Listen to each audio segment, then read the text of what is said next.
할렐루야. 우리 옆분과 인사합시다. 하나님 우리 함께 하십니다. 시작. 하나님 우리 함께 하십니다. 한 번 더 인사할까요? 당신의 얼굴을 보니 하나님의 얼굴을 보는 것 같습니다. 시작. 당신의 얼굴을 보니 하나님의 얼굴을 보는 것 같습니다. 아멘. 온라인으로 예배드리는 분도 하나님이 여러분과 함께 계십니다. 아멘. 설 명절을 쉬고 뵈니까 참 좋은 것 같습니다. 잘 쉬셨죠? 명절 같지 않은 명절을 보내고 나니까 몸만 찌부둥하지 않습니까? 다들 주목해 주시기 바랍니다. 제가 3명의 사람을 보여드리겠습니다. 이 3사람은 거부라는 것이란 공통점이 있어요. 그 이외에 공통점이 있는데 그걸 한번 맞춰보십시오. 먼저 보여드리는 사람은요, 세르게이 빈이라는 사람입니다. 구글의 공동 창업자이지요. 순자산이 약 386억 달러, 한화로 42조 7천억 원 정도인 것으로 알려진 사람입니다. 두 번째 사람은요, 세계에서 가장 잘 알려진 금융 매니지먼트 회사를 갖고 있는 사람입니다. 조지 소로스지요. 가족 사업으로 소로스 펀드 매니지먼트를 운영하고 있고요. 순자산이 약 249억 달러, 한화로 27조 5천억 원 정도로 알려진 사람입니다. 세 번째 사람을 보여드립니다. 세 번째 사람은 앨런 머스크입니다. 스페이스X와 테슬라 모터스 INC를 설립해서 운영했고요. 솔라시티 커퍼스를 함께 창립하고 체어맨 역할을 하고 있고요. 순자산이 1580억 달러, 한화로 한 173조 원입니다. 현재 세계 1위 부자입니다. 자, 이 세 사람의 공통점이 있습니다. 뭘까요? 거부라는 거 빼고. 설교 제목에 힌트가 있습니다. 바로 미국으로 이주해온 이민자들이라는 거예요. 그것도 유태인 이민자들이라는 겁니다. 구글의 공동 창업자인 세르게이 빈은 1979년 러시아 모스크바에서 태어났어요. 6살 때 반유대주의를 피하기 위해 미국으로 건너온 러시아 출신 유태인입니다. 조지 소로스도 2차 세계대전 후에 헝가리에서 영국으로, 다시 영국에서 뉴욕으로 이주해온 헝가리 출신 유태인이지요. 마지막으로 앨런 머스크도 90년도에 남아프리카 공화국에서 미국으로 이주해온 유태인입니다. 전 세계를 자주지하는 민족이 유태인이라는 말을 다시 한번 느끼게 되는 대목이 아닐 수 없지요. 하지만 제가 주목하는 부분은 유태인이라는 점이 아닙니다. 그럼요, 이들이 다 이주자라는 거예요. 이주자. 그렇습니다. 이들은 다 고향을 떠나 미국이라는 낯선 기회의 땅으로 간 이주자들이었습니다. 그리고 그들의 이주는 단순히 한 개인, 한 가정의 이주를 넘어서 세상에 강력한 영향력을 주어 변화를 시키는, 어찌 보면 위대한 이주였다는 거예요. 앨런 머스크만 해도 어마어마한 영향을 미치고 있지 않아요? 지금 화성에다가 정착지를 만들기 위해 노력하고 있지 않습니까? 구글도 엄청난 영향력과 변화를 일으키고 있고요. 이런 이들의 이주가 그리스도인들인 우리에게 도전이 됩니다. 왜입니까? 간단합니다.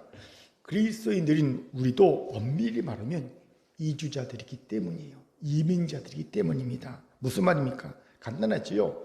우리는 예수를 믿고 하나님의 자녀가 된 순간 국적이 바뀐 존재입니다. 주소지가 바뀐 존재입니다.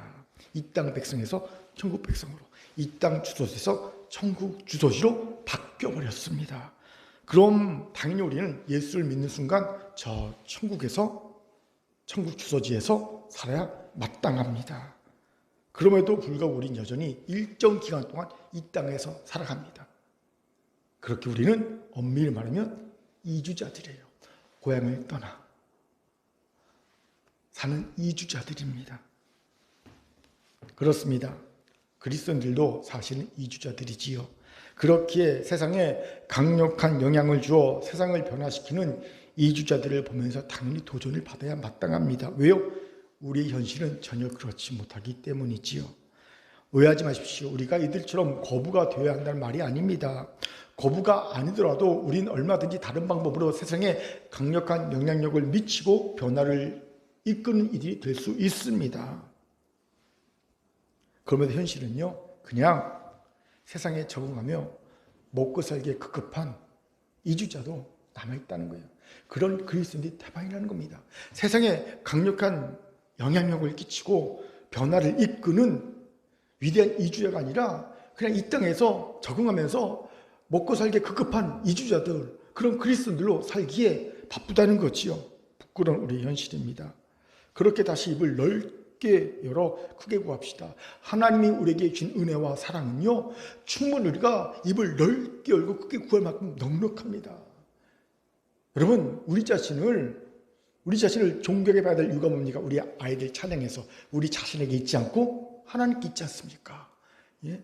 하나님 우리에게 주신 은혜와 사랑은요, 얼마든지 우리가 위대한 이주자의 꿈을 꾸고 입을 넓게 열고 구할 수 있을 만큼 넉넉합니다. 크고 높습니다. 깊습니다. 강합니다. 이걸 믿고 구합시다. 우리도 세상에 강력한 영향을 주고 변화를 이끄는 이주자 그리스도인이 되도록 하나님께 구합시다. 오늘 이런 은혜와 복이 우리에게 임하기를 주의 이름으로 축원합니다. 아멘. 옆분과 이렇게 인사합시다. 당신도 위대한 이주자가 될 수 있습니다. 시작. 당신도 위대한 이주자가 될 수 있습니다.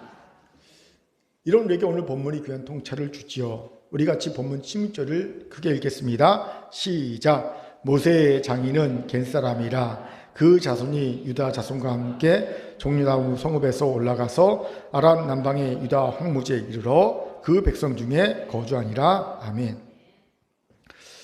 본문에서 우리는 모세의 장인의 자손인 겐 자손들이 유다 자손과 함께 종려나무 성읍을 떠나 아람 남방의 황무지로 이주했다는 한 절의 기록을 보게 됩니다. 그냥 그런가 하고 가볍게 넘길 수 있는 한 절일 수 있어요. 하지만 성경을 좀 더 깊게 묵상하면 이 한 절은 그냥 가볍게 넘길 한 절이 아님을 알게 됩니다. 왜일까요? 이 이주로 인해 생긴 변화와 영향력이 아주 크기 때문입니다. 이 이주는 어찌 보면 위대한 이주일 수 있다는 거예요. 무슨 말입니까? 우리 같이 역대상 2장 55절을 힘있게 읽도록 하겠습니다. 시작. 야베스에 살던 서기관 종족 곧 디랏 종족과 시맛 종족과 수갓 종족이니 이는 다 레각 가문의 조상 함마덱에서 나온 겐 종족이더라. 아멘. 역대상을 보면 1장부터 9장까지는 바벨론에서 포로 생활하다가 예루살렘으로 귀환한 이스라엘 백성들이 유대 민족 자신들의 정체성을 회복하기 위해 족보를 다시 정리하고 보완하고 기록하고 있는 것을 내용으로 하고 있어요. 그러니까 역대상 1장부터 9장까지 보면 다 족보가 나오죠. 예. 그중 유다 자손의 족보를 기록하고 있는 2장 55절에 우리는 아주 흥미로운 이름 하나를 발견하게 됩니다. 바로 겐 종족이라는 이름이죠. 이게 무슨 의미인지 아세요? 본문에서 본 모세의 장인의 종족이 유다 지파의 종족으로 편입되고 있다는 거예요.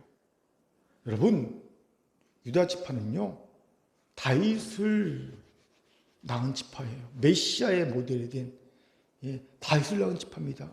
그런데 그 다윗을 낳은 지파, 유다 지파의 종족으로 이 이방인 겐 자손이 편입되고 있다는 거예요. 인정받고 있는 겁니다. 지금도 이민자들이 세운 미국에서조차 이민자들이 받는 평균과 불이익은 상당히 크고 많다고 합니다. 생각 외로. 이런 고충을 소설로 쓴 책이 하나 있어요. 영원한 이방이라는 소설이 있어요. 그 책을 본 적이 있습니다. 하물며 특히 순혈주의를 강조하던 당시 사회 분위기 속에서 겐 자손이 당당히 다윗 족보의 이름을 올리고 있다는 것은 엄청난 일이 아닐 수 없어요. 이건 마치 이와 같습니다. 한국계 미국인이 미국에서 대통령으로 선출된 것과 똑같은 거예요. 엄청난 일이죠. 아마 한국계 미국인이 대통령이 됐다 그러면 난리가 날 겁니다. 미국 대통령이 됐다 그러면. 그런데 이뿐 아닙니다. 2장 55절에서 우리의 눈길을 끄는 단어가 또 하나 있습니다. 바로 서기관 종족이라는 단어입니다. 서기관이 뭐하는 이들입니까? 유대인들이 목숨보다 더 귀하게 여기는 하나님의 말씀을 기록하고 보존하고 전하는 직무를 하는 이들이 서기관인들입니다. 특히 바벨론 포로 귀환 시에는요, 성전이 파괴된 상황입니다.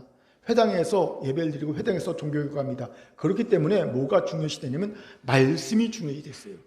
그러니 서기관의 직무야말로 정말 더 중요시되는 때입니다. 말씀을 기록하고 보존하고 전하는 서기관의 직무가 엄청나게 강조되는 시기에 보세요. 이들의 조상을 따져 올라갔더니 뭐가 나옵니까? 따져 올라갔더니 겐 자손이 나오는 거예요. 오늘 본문에 보면 참 재미있게도 이 서기관 종족들이 함께 모여 살았음을 보여주는 증거들이 보여요.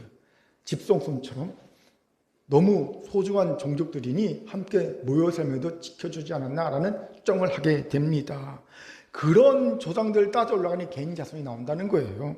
여러분 놀랍지 않습니까? 하나님은요, 그 많은 이스라엘의 가족 중에 그들을 택하지 않으시고 이방인 개인 자손을 택하서 서기관의 직무를 감당케 하셨다는 거예요. 그렇기에 겐 자손의 이주가 일으킨 한절이지만 겐 자손의 이주가 일으킨 변화와 영향력은 엄청나게 크다는 겁니다. 위대한 이주라는 여기가 괜히 나온 게 아니에요. 여기서 중요한 질문이 생기죠. 어떻게 겐 자손의 이주가 이런 변화와 영향력이 큰 위대한 이주가 될 수 있었을까요? 그 이유가 오늘 본문에 기록되어 있어요. 우리가 신학적 상상력을 가지고 본문을 보면 이 이주가 얼마나 위대한 이주가 될 수 있었는지를 알게 됩니다. 같이 알아봅시다. 먼저 겐 자손의 이주는 자신들의 유익이 아닌 의리와 약속을 지키기 위한 이주였다는 겁니다. 16절에서 먼저 주목할 구절이 종려나무 성읍에 올라가서입니다. 여기서 종려나무 성읍은요, 여리고를 의미합니다. 어떤 성경학자들은 여리고가 아니라 유다 황무지 남방에 있는 어떤 곳을 의미할 것이다 라고 이야기도 하지만 보통은요, 종려나무 성읍하면 여리고를 보통 지칭합니다. 저는 그렇게 해석합니다. 자, 여러분 여리고는요, 종려나무가 많습니다. 지금도 여리고에 가보면 길 가로 종려나무가 쭉쭉 뻗어 있어요. 가로수처럼 쫙 있습니다. 이 말이 무슨 말이냐면요, 여리고는 수량이 풍부하다는 거예요. 물이 많습니다. 그리고 식물들이 잘 자랍니다. 물이 많기 때문에. 또 과일도 맛난 과일들이 많이 납니다. 세계 최고의 과일을 맛보려면요, 여리고 가서 먹으면 됩니다. 거기는요, 정말 당도가 아주 높습니다. 즉 사람이 살기 아주 좋은 곳이 여리고라는 곳이에요. 그렇게 여리고는요, 오래전부터 사람들이 모여 도시국가를 이루고 살았던 인류 최고, 옛고자 최고의 도시입니다. 그러니까 현존하는 인류 최대 오래된 도시가 여리고입니다. 그만큼 살기 좋은 곳이라는 것이죠. 겐 자손은요, 그런 여리고에서 아람 남방 유다 황무지로 이전합니다. 황무지라는 단어에서 알 수 있듯이 황무지는 살기가 힘든 곳, 사람이 살기 어려운 곳, 척박한 환경이 있는 곳이라는 것을 알 수 있겠지요. 이러니 이상하지 않습니까? 이상합니다. 왜요? 보통 사람들은요, 좀 더 살기 편하고 좀 더 살기 좋은 곳으로 이주하려 하기 때문이지요. 보통의 경우 그렇지요. 그런데 겐 자손은 정반대로 이주를 하고 있지 않습니까? 뭐가 상상이 됩니까? 여러분, 살기 좋은 곳에서 살기 어려운 곳으로 이주할 때는요, 뭐가 상상이 됩니까? 사업에 크게 실패했거나, 아니면 무슨 문제가 있어 쫓겨났거나, 어쩔 수 없이 피신하거나, 뭐 이런 것이 상상이 되죠. 그럼 이 겐 자손도 혹시 큰 어떤 실패를 했거나 아니면 큰 압박을 받아서 야반 도자도 피하면서 유다 남방 황무지로 갔을까요? 아니요. 그런 기록이 전혀 없습니다. 그렇다면 그것은 아니라는 겁니다. 그럼 무엇 때문에 그들은 보통 사람들이 이주하는 정반대 이유, 정반대로 살기 좋은 곳에서 살기 나쁜 곳으로 이주했을까요? 그것도 한 종족 전체가. 이에 대한 단초를 제공하는 구절이 오늘 본문에 있지요. 바로 유다 자손과 함께라는 구절입니다. 즉 유다 자손과 함께하기 위해 겐 자손 살기 좋은 여리고를 떠나 척박한 황무지로 이주했다는 겁니다. 여기서 성경을 조금 아는 분은 의구심이 될 겁니다. 아니, 왜 굳이 레위 지파가 아닌 유다 지파와 함께 행동을 했지? 여러분, 유다 지파보다는 레위 지파가 이스라엘과 섞여 살려면 훨씬 더 유리하지 않겠습니까? 왜냐하면 모세는 레위 지파니까 끈이 있잖아요. 그렇죠? 예. 그래도 모세와 그 사돈 관계니까, 그렇죠? 뭔가 끈이 있지 않습니까? 왜 레위 지파가 아니고 유다 지파지? 혹시 유다 지파도 목축업을 하고 이 겐자는 목축업을 하니까 주업이 똑같으니까 유유상종이라고 그래서 같이 행동한 것일까? 이런 생각도 들긴 합니다. 뭐 그럴 수도 있겠죠. 하지만 중요한 다른 이유가 하나 더 있습니다. 무엇입니까? 자, 바로 광야 행군 때 유다의 위치와 겐자선의 위치입니다. 여러분, 이스라엘 백성이 광야 40년 행군할 때 맨 앞에 선두를 선 지파들이 세 지파가 있습니다. 어떤 지파입니까? 유다 지파, 스불론, 이사갈 지파입니다. 이들이 맨 앞장서서 선두 행군합니다. 그런데 성경은요, 이 세 지파를 두고 뭐라고 표현하냐면 유다 진영이라고 표현합니다. 민수기 2장 9절을 한번 읽어볼까요? 민수기 2장 9절 같이 읽겠습니다. 시작. 유다 진영에 속한 군대로 계수된 군내 총계는 18만 6,400명이라 그들은 제1대로 행진할지니라. 유다, 이사갈, 스불론이 같이 행진하는데 유다 진영이라고 말합니다. 그 말의 뜻은 뭡니까? 유다 지파가 리더였다는 거예요.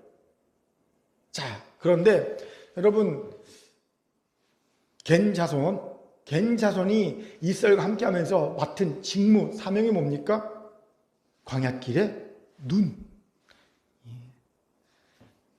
이스라엘의 눈이 되어준 겁니다. 민수기 10장 29절에서 32절까지를 보면 모세는 고향으로 돌아가겠다는 장인에게 부탁합니다. 당신들은 광야 사람들이라 광야길을 잘 알지 않습니까? 우린 광야길 잘 모릅니다. 그러니 당신들이 우리의 앞서가면서 우리의 이스라엘의 눈이 되어 주십시오라고 부탁을 하죠. 31절 32절을 제가 읽겠습니다. 모세가 이르되 청하건대 우리를 떠나지 마소서. 당신 우리가 광야에서 어떻게 지칠지를 아나니 우리의 눈이 되리이다. 우리와 동행하면 여호와께서 우리에게 복을 내리시는 대로 우리도 당신의 행하리이다. 그래 생각해 보세요. 광야길에 유다 지파가 선봉입니다. 그리고 또 누가 선봉입니까? 겐 자손이 선봉입니다. 같이 선봉을 하는 거예요. 같이 수색대 역할을 하는 거예요. 함께 행동했다는 겁니다. 몇 년 동안? 40년 동안. 그리고 유다 지파 같이 행동을 하던 이 모습이 상황이 변해도 끝까지 유지됐던 겁니다. 언제까지? 바벨론에서 포로로 귀환할 때까지. 그러니까 유다 지파가 자기의 지파로 편입해서 기록해주고 있던 겁니다. 겐 자손이 왜 그랬을까요? 왜 끝까지 유다 지파와 함께 했을까요? 1차적으로 사람 간의 의리 때문이 그렇다고 주장합니다. 여러분, 유다와 40년간 같이 수색대 역할을 했잖아요. 고락을 같이 했잖아요. 예. 군대에서 뭐 2년 반 같이 있어도 평생 잊지 못하는 전우인데 40년을 광야길을 수색대 역할을 했잖아요. 그러니 얼마나 정이 많이 들었겠습니까? 의리가 생긴 거지요. 이 의리를 저버리기 힘들었다는 거지요. 우리도 그렇지 않습니까? 교회를 섬기다 보면 힘들고 어려운 일이 있어서 이런 저런 생각이 들지요. 그럴 때 옆에 보니까 나와 함께 고생하며 함께 걸어왔던 지체들이 있는 거야. 그 지체들 보니까 의리를 저버리기 어려워. 그래서 참고 위기를 넘기고 또다시 열심히 충성하는 모습을 우리가 흔히 봅니다. 저도 그렇거든요. 저도요, 힘들어서 못하겠다 싶을 때 이렇게 주변을 보면 함께 걸어왔던 지체들이 있어요. 의리를 저버리지 않는 지체들이 있어요. 그러니까 나도 의리를 저버리기 어려운 거예요. 그래서 버티고 이겨나가는 거지요. 그와 비슷한 거예요. 겐 자손에게 그런 의리가 있었다는 겁니다. 하지만 조금 더 중요한 이유를 보게 됩니다. 그것은 바로 약속에 대한 신실함, 약속에 대한 충성스러움입니다. 모세는 자신의 장인과 약속합니다. 민수기 10장 32절을 보면 서로 약속하지요. 당신들이 우리의 광야길에 눈이 되어주면 우리가 하나님이 복을 주시면 그 복을 받는 대로 당신과 같이 나누겠습니다. 약속을 합니다. 바로 이 약속에 겐 자손은 끝까지 신실합니다. 우리는 이런 갱자손의 신실함, 약속에 대한 신실함, 충성스러움을 갱자손에 속한 레갑 가문에게서도 보게 됩니다. 하나님은 선지자 예레미야 때 레갑 가문을 칭찬하고 복을 주십니다. 그 당시가 유다가 멸망할 때라 수많은 사람이 죽어나가고 있었거든요. 하지만 하나님은 그런 상황에서도 나라가 멸망하고 수많은 사람들이 죽어나가는 이런 상황에서 레갑 가문만은 그 혈통이 끊어지지 않게 해줄게. 즉 살아남게 해줄게 라고 말씀하십니다. 근데 그 이유가 뭔지 아세요? 레갑 가문은 그 조상 요나답이 자손에게 주신 교훈이 있거든요. 교리가 있거든요. 우리 레갑 가문은 첫째, 절대 도시에서 집 짓고 살지 마. 우리 자손들은 무조건 광야에 나가서 텐트 치고 살아. 유목민으로 살아. 두 번째, 포도주 절대 먹지 마. 이런 가문의 규례를 만들어서 전해졌거든요. 근데 이게 수백 년 지나도록 지켜진 거예요. 하나님 말씀하시긴 이스라엘 백성은 내가 준 규례도 못 지키는데 레갑 가문은 자기의 조상이 준 규례도 이렇게 잘 지킨다. 칭찬하시면서 복을 약속하시거든요. 우리 예레미야 35장 18, 19절을 한 번 같이 읽어볼까요? 시작. 예레미야가 레갑 가문의 사문 이르되 만군의 여호와 이스라엘 하나님께서 이와 같이 말씀하시기를 너희가 너희 선조 요나답의 명령을 순종하여 그의 모든 규례를 지키며 그가 너희에게 명령한 것을 행하였도다. 그러므로 만군의 여호와 이스라엘 하나님께서 이와 같이 말하신 레갑의 아들 요나답에게서 네 앞에 설 사람이 영원히 끊어지지 아니하리라. 아멘. 갱자손의 특징이 뭐였습니까? 약속에 대한 신실함, 충성스러움. 이런 자손의 특징이 그냥 생긴 게 아니지요. 윗대 조상으로부터의 그런 전통이 세워져 왔기 때문이라는 거예요. 이 가문의, 이 종족의 특징이 뭐냐면 약속에 대한 신실함, 충성성입니다. 그리고 이런 모습이 갱자손의 이주를 위대한 이주로 만든 첫 번째 이유가 되었음을 봅니다. 이것을 주목합시다. 많은 이들이 너무나 작은 자신의 이익에 따라 선택하고 행동을 봅니다.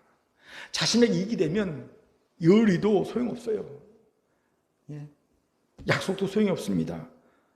이런 이들이 하나님과의 약속조차 제대로 지키겠냐는 거예요. 어림도 없죠. 여러분, 사랑과의 의리, 사랑과의 약속을 지키지 못한 이들이 하나님과의 약속, 하나님과의 의리 잘 지킨다? 말이 안 되는 거거든요. 그렇게 하나님은요, 사랑과의 의리를, 사랑과의 약속을 잘 지킨 레갑 가문을 축복해 주신 거예요. 그들은 하나님과의 약속도 잘 지킬 수 있는 사람들이니까. 그러니 말씀을 주신 거예요. 말씀을 맡을 서기관 직분을 주신 거예요. 약속에 신실한 사람들이니까, 약속에 충성한 사람이니까 약속의 말씀을 맡을 자격이 있지 않습니까? 그러니까 그걸 주신 거예요. 그런데 요즘 시대를 보면 의리와 약속은요, 작은 신뢰 앞에서조차, 큰 것도 아니고 작은 신뢰 앞에서조차 한 푼의 값어치가 없음을 봅니다. 약속하고 오지 않는 연인과의 의리를 지키기 위해 다리 밑에서 홍수가 떠밀려오는데도 끝까지 버티다가 물에 떠내려가 죽은 미생의 우직함과 어리석음은 둘째치고라도 좀 약속과 의리의 중요함을 아는 이들이 정말 없다는 거죠. 실제로 저는 목회를 하면서 불과 몇 주 전에 하나님과 공동체 앞에서 자신이 스스로 한 약속을 너무나 쉽게 작은 실리 때문에 가차없이 팽개친 이들을 봐왔습니다. 별것도 아니에요. 사소한 것들이에요. 그냥 몸이 좀 불편하고 감정이 조금 안 좋고 그래서 하나님과의 약속, 의리를 그냥 쉽게 저버린 이들이 너무 많습니다.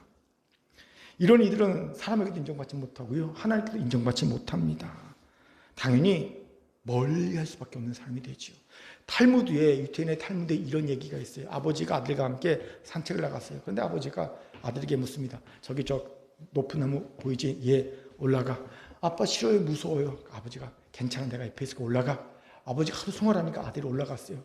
아들이 나무에 올라가니까 아버지가 말합니다. 자, 아들아, 이제 뛰어내려. 아빠 너무 높아요, 무서워요, 못 뛰어내리겠어요. 괜찮아, 아버지가 뒤에서 밑에서 받아줄 테니까 뛰어내려. 아버지가 하도 뭐라고 그러니까 아들이 아버지 말을 믿고 뛰어내렸습니다. 그런데 놀랍게도 아버지는요, 뛰어내린 아들 옆에 팔짱 끼고 가만히 있습니다. 그 아들이 높은 나무에서 뚝 떨어져서 빠닥 하고 넘어졌어요. 다쳤지, 아프지요. 그러니까 화를 내면서 아빠 나를 받아준다고 해놓고 왜 팔짱 끼고 가만히 계세요? 당연하죠. 화가 나서 얘기합니다. 그때 아버지가 얘기합니다. 이제 알았지.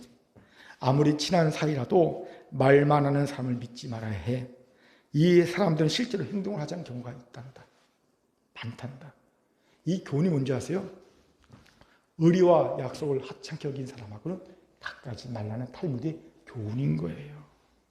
그렇게 여러분 의리, 약속에 특별히 신실해야 합니다. 아니 충성스러워야 합니다. 그래야 강력한 영향력과 변화를 끼치는 이주민 그리스도인이 될 수 있는 거예요. 누가 의리와 약속을 너무 쉽게 변질시키는 사람을 믿고 그와 함께 하겠냐는 거지요. 이런 우리에게 도전을 줄 일이 있어요. 우연히 TV에서 영상 하나를 봤어요. 예. 경상북도 봉화군 법정면에 오주 중에 오주인 눌산마을이라는 곳이 있대요. 오지 중에 오지래요. 그런데 그곳에 10년 전부터 정착해 살고 있는 세 가족이 있어요. 이 사람들은 도시 생활만 했던 사람들인데 이 오지 중에 오지에 정착하기 시작했어요. 친구들이에요. 사연이 있어요. 이 사람들이 18살, 처음 18살에 같은 공장에 취직해서 일을 했어요. 거기서 서로 알게 돼서 우정을 맺었어요. 그러면서 그때 약속했어요. 야, 우리 나중에 나이가 들면 우리 같이 살자. 약속을 했어요. 그리고 40년 훌쩍 넘었어요. 이제 60이 되는 나이가 됐는데 그때 그 18살 때 한 약속을 서로가 다 기억한 거예요. 그리고 지키기 위해 경상북도 그 오지지 늘산마을에 가서 세 가족이 살기 시작한 거예요. 그러니까 영상을 보니까 도시 생활을 했기 때문에 모든 게 다 서툴어요. 뭐 하나 할 줄 몰라요. 다 서툰 농부들이에요. 그런데 그 서툰 농부들의 얼굴에 행복한 웃음이 있더라고요. 아, 저들이 참 행복해하고 있구나라는 생각을 하게 되었어요. 왜요? 약속을 지켰잖아요. 서로. 제가 저를 돌아봤는데 저는 그런 걸 참 많이 했거든요. 친구들. 야, 우리 나중에 어서 같이 살자. 그런 약속한 사람이 너무 많아요. 아, 나를 돌아봤어요. 아, 내가 약속에 좀 더 신실해야 되겠구나라는 생각을 하게 되었어요. 여러분, 이제 우리 의리와 약속에 신실합시다. 아니, 충성합시다. 특히 오늘 사랑과 하나님께 한 약속들 중 우리가 소홀하게 축복했던 것들이 생각나거든. 회개하시고 그 약속을 지키는 일이 됩시다. 그러면 하나님은요, 그런 이들 가까이 하시고요, 그런 이들에게 중요한 일을 맡기십니다. 서기관직을 맡기셨듯이 위대한 이주자 그리스도인이 될 줄 믿으시기 바랍니다. 아멘. 자, 옆봉에 인사합시다. 의리와 약속에 신실하고 충성합시다. 시작. 의리와 약속에 신실하고 충성합시다. 아멘.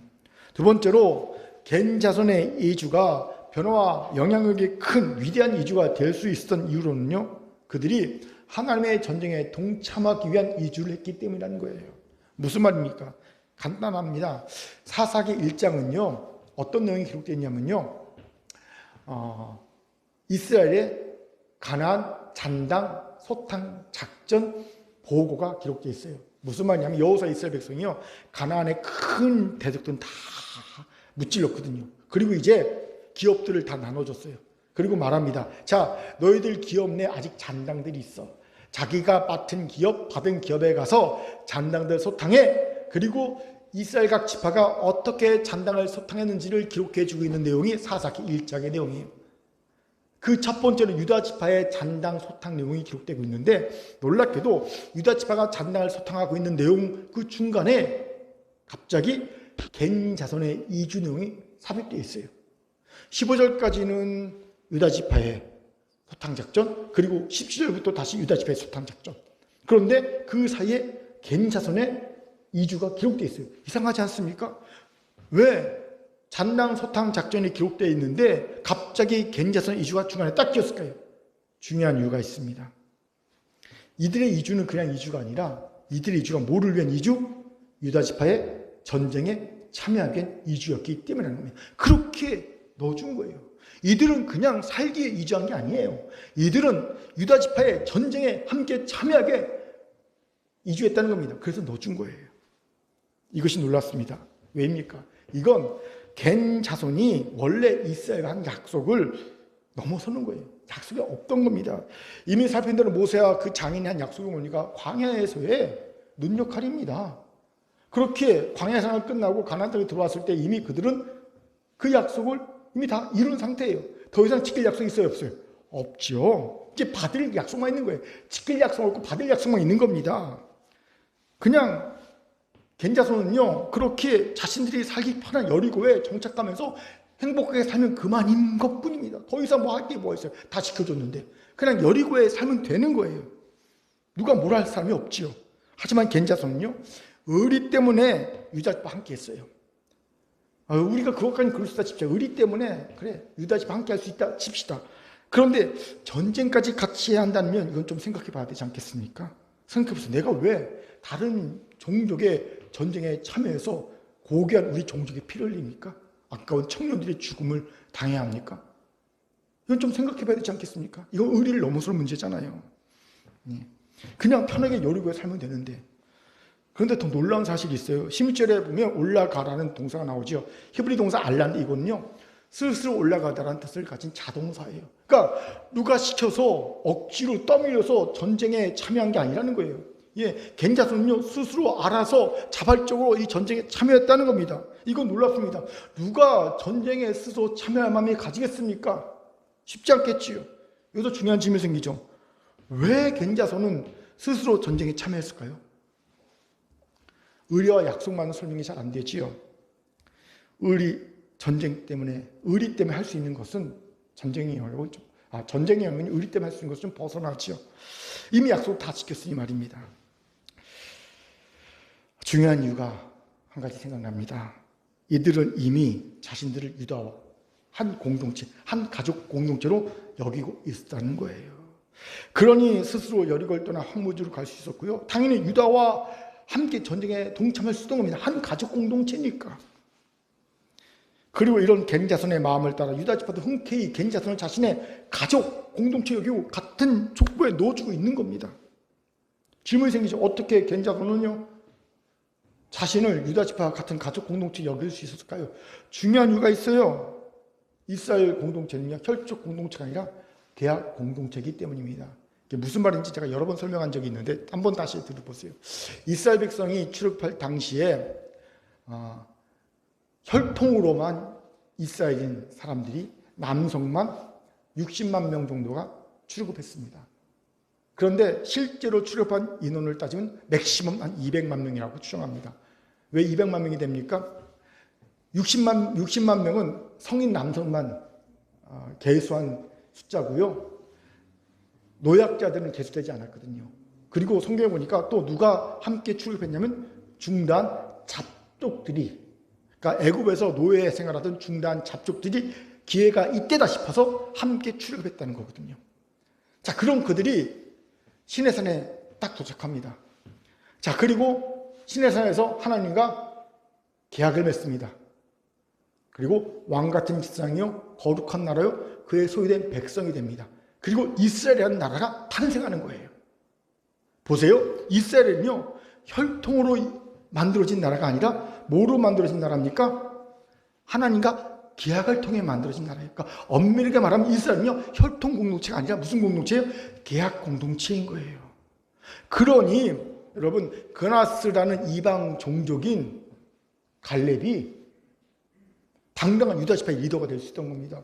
여러분, 그나스는 이방 종족입니다. 그런데 그나스 종족인 갈렙은요, 당당하게 여호수아와 함께 이스라엘의 리더가 되죠. 유다 지파의 리더가 되죠. 왜 그렇습니까? 그는 하나님과 계약을 맺고 계약을 통해 이스라엘의 민족으로 들어온 거거든요. 하나님의 백성이 된 거거든요.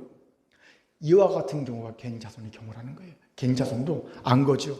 하나님과 계약을 통해 우리는 하나님의 백성 이스라엘이 되었다. 그러니까 나는 유다 지파와 한 가족 공동체인 거예요. 이 마음이 있었던 거죠. 그렇게 주저없이 유다와 함께 황무지로 간 거고요. 주저없이 유다와 함께 전쟁에 동참할 수 있었던 겁니다. 피를 흘려줄 수 있었던 겁니다. 이것이 우리에게 도전됩니다. 현실 우리는 개인 자손만도 못합니다. 보면 전쟁을 같이 해줄 진짜 공동체, 가족 공동체의 범위가 너무 좁아요. 보통의 우리의 가족 공동체, 전쟁까지 같이 해줄, 피를 흘려줄 가족 공동체는요, 직계 가족이 거의 대부분입니다. 피를 나는 형제 자매도요, 발은 동동 굴러주고 안타까워해주고 조금 도움을 줄 수 있을지언정 그의 전쟁에 내가 피를 흘리며 같이 해주고 내가 죽어주기는 참 쉽지 않습니다. 피를 난 형제 자매들도. 이러니 여러분, 교회 공동체의 전쟁에 참여해준다? 피를 흘려준다? 이런 리가 있다? 없다고 봐도 무방합니다.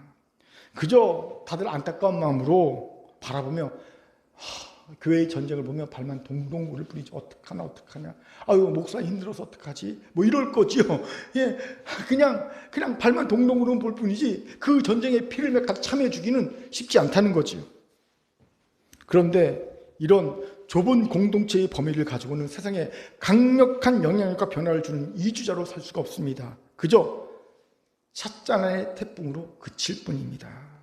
왜 그동안 수택에 나왔던 교회 개혁의 주장과 교회 개혁의 움직임이 찻잔의 태풍으로 그치고 마른지 아십니까? 교회와 성도들이 가진 공동체의 범위가 너무 좁았기 때문입니다.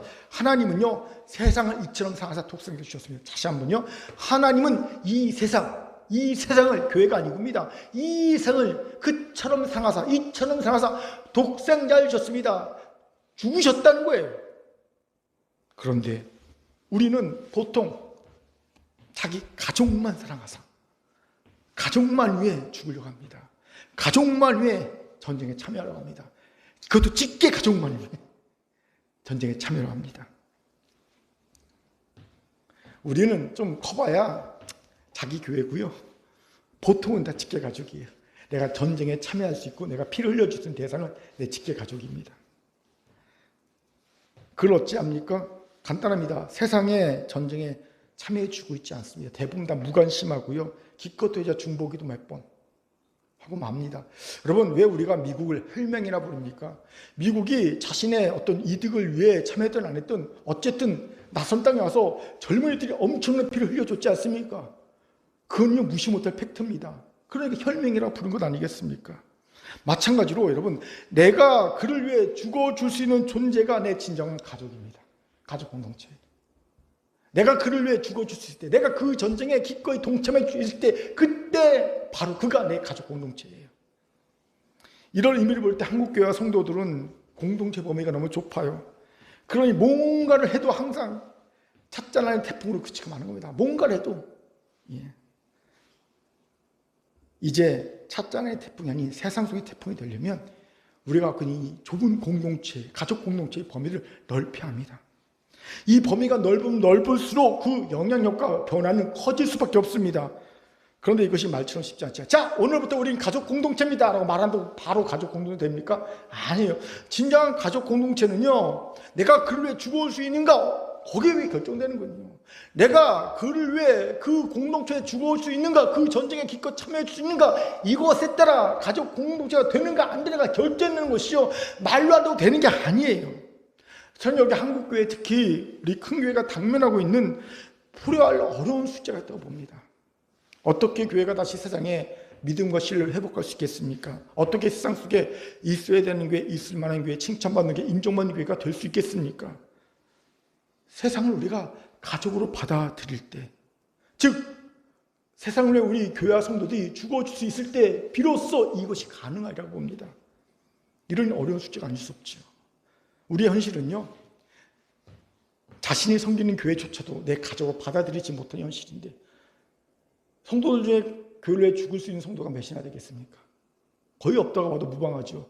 그러니까 자신이 섬기는 교회조차도 자신의 가족으로 받아들이지 못한 현실에 하나님 말씀은 세상을 이처럼 사랑하사 독생자를 주셨으니, 그러니까 하나님이 제시하시는 이상과 우리의 현실은 너무 괴리가 있어요.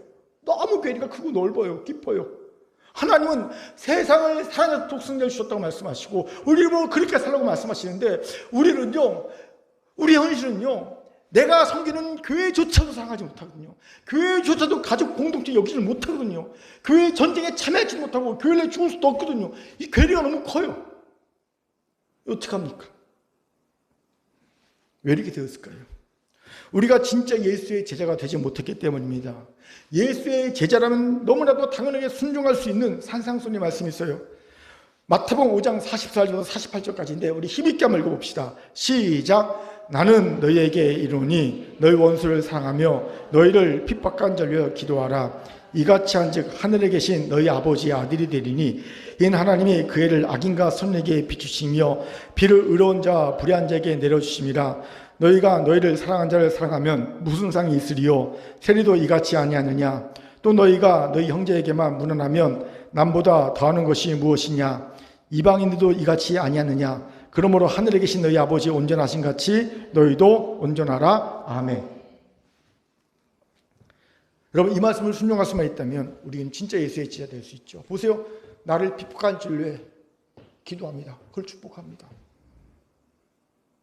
원수를 사랑하는 거예요. 그러면요, 세상을요, 내 가족으로 품을 수 있는 거거든요. 내가 그걸로 죽어줄 수 있는 거죠.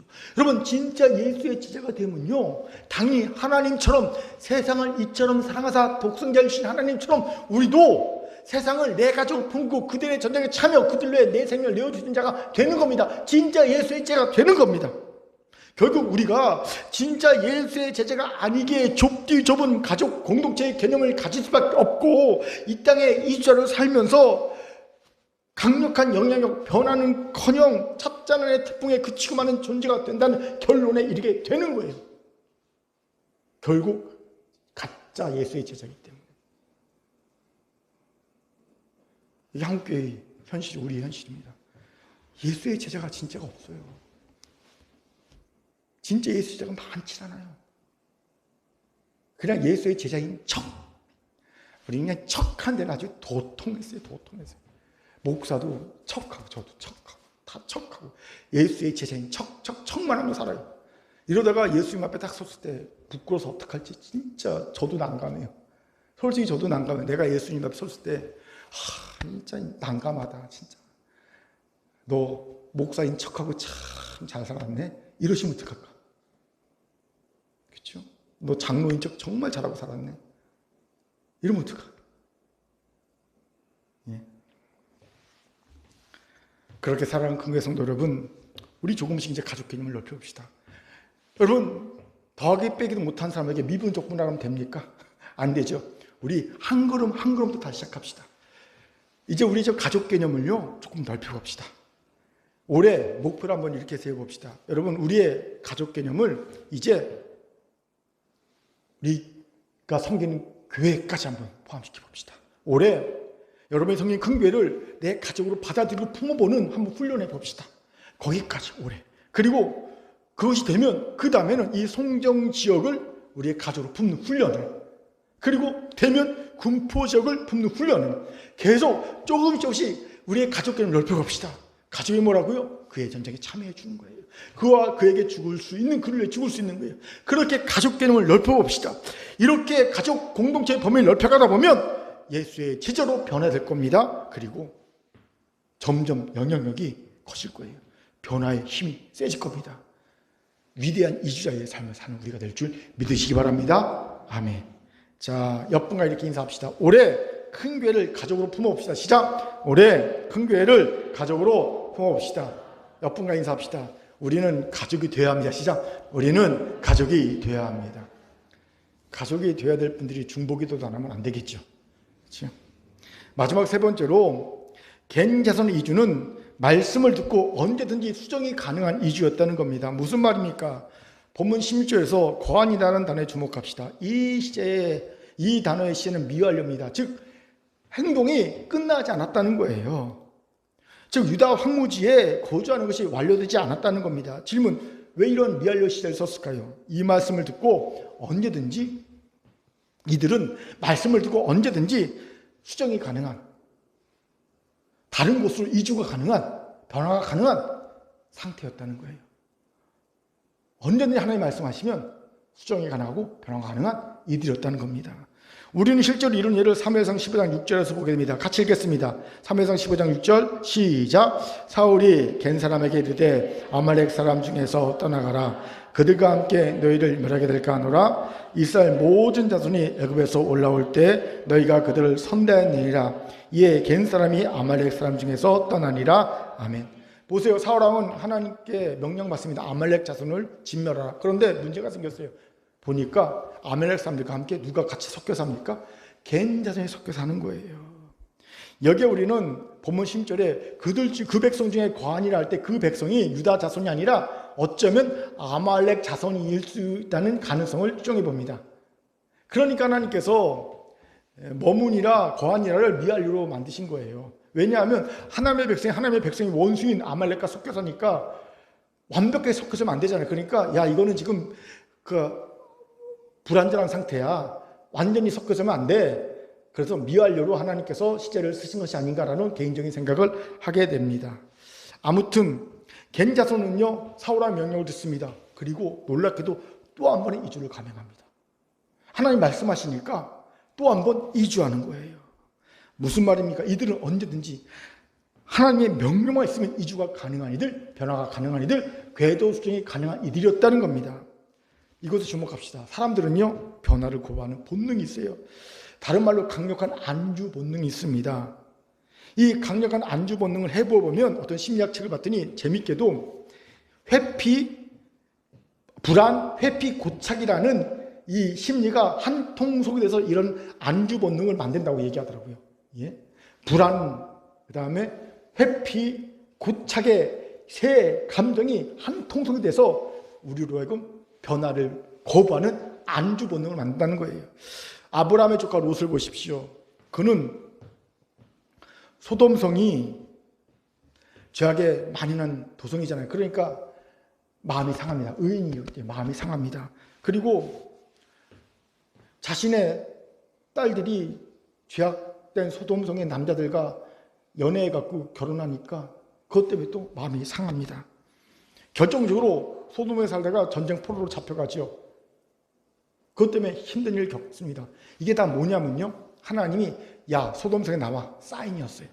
사인, 나와, 거기에 살면 안 돼, 나와, 사인이었습니다. 그런데 그는 끝내 그 하나님이 주신 사인을 거부하고 소돔성에 안주합니다.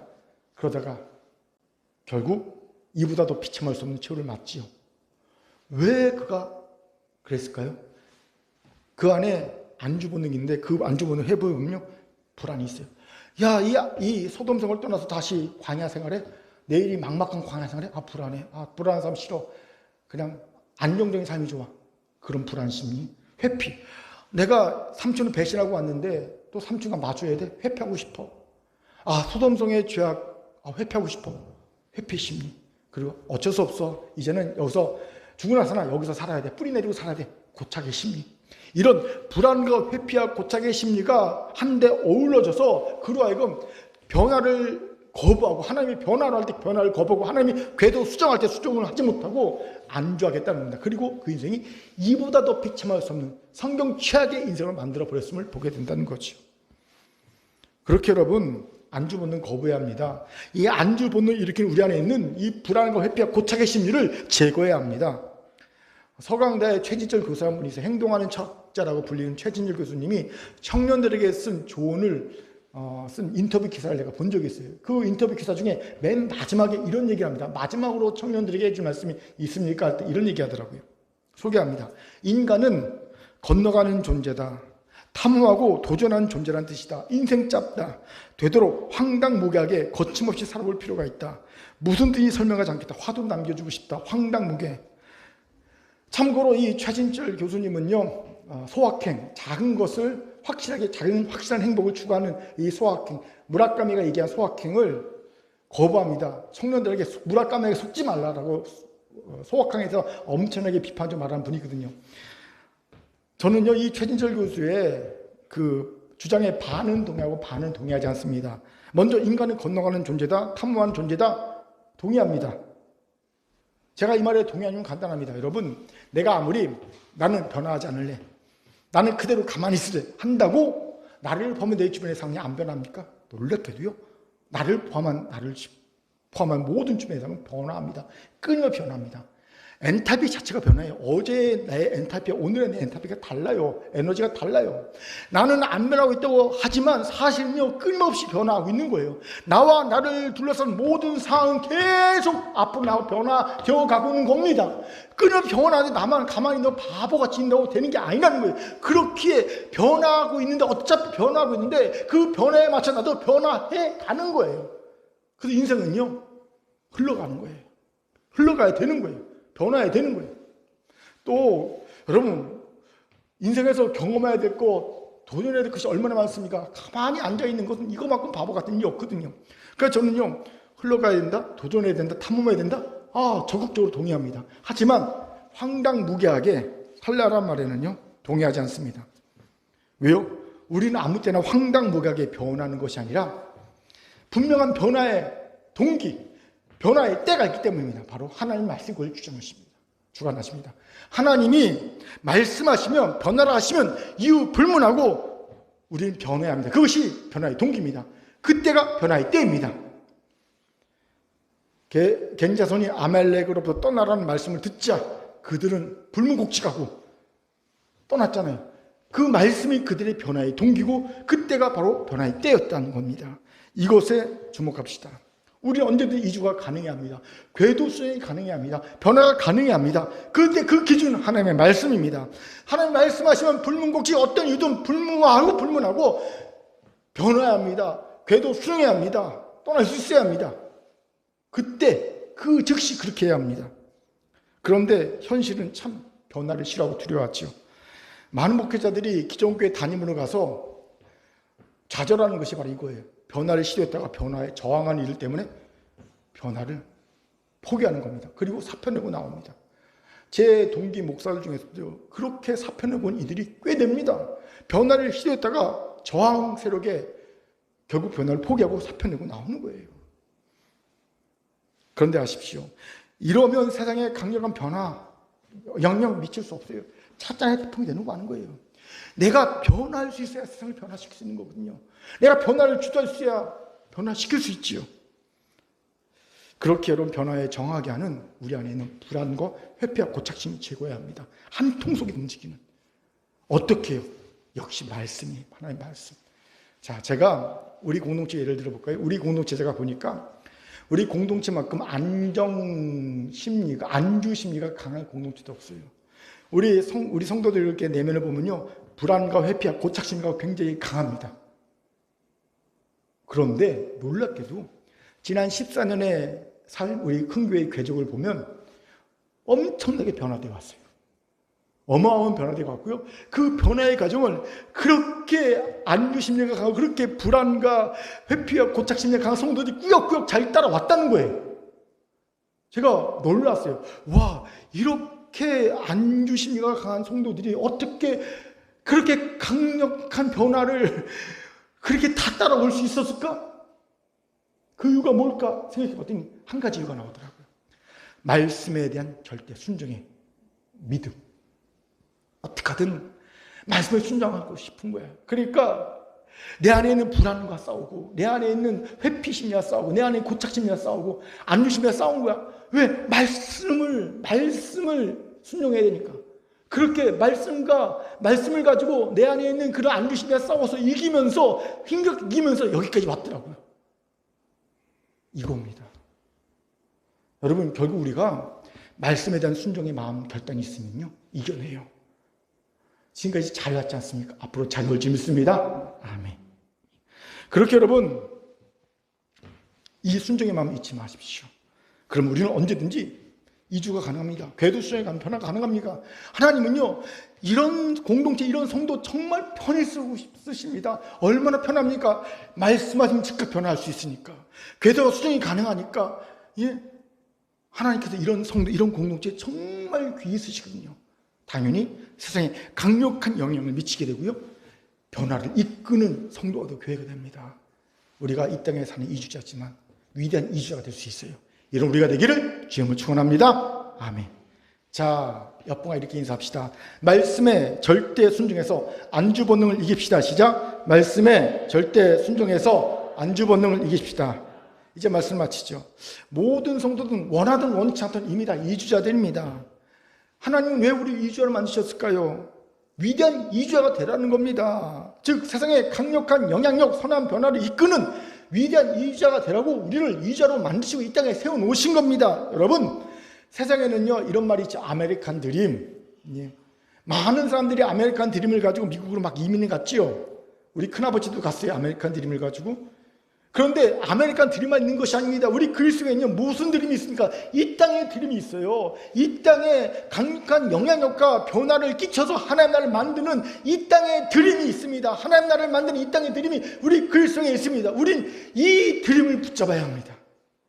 그런 자만이 이 땅에서 위대한 이주자가 될 수 있는 겁니다. 이를 위해 오늘 본문에서 우리가 교훈을 받읍시다. 개인 사정처럼 의뢰의 약속에 신실합시다. 아니 충성됩시다. 우리 지금 가족의 이름을 넓힙시다. 그를 위해 죽어줄 수 있어야 그의 전쟁에 참여해 줄 수 있어야 가족입니다. 우리가 섬긴 교회부터 가족교회를 한번 포함시켜 봅시다. 말씀에 절대 순종해서 언제든지 변화, 수행이 가능한 이들이 되게 합시다. 안주분과 싸워 이길 수 있게 될 겁니다. 오늘 이런 은혜와 복이 우리 모두에게 있기를 주의 이름으로 축원합니다. 아멘. 하나님의 말씀이었습니다. 기도하겠습니다. 사랑과 자비하는 참 감사합니다. 하나님, 우리가 이 땅에 이주자로 삽니다. 하나님, 위대한 이주자로 살게 도와주옵소서. 그래서 강력한 변화와 영향력을 끼치는 위대한 이주자로 하나님께 칭찬받는 우리 모든 성도 교회가 되게 도와주옵소서. 감사드리며 예수님 이름으로 기도합니다. 아멘.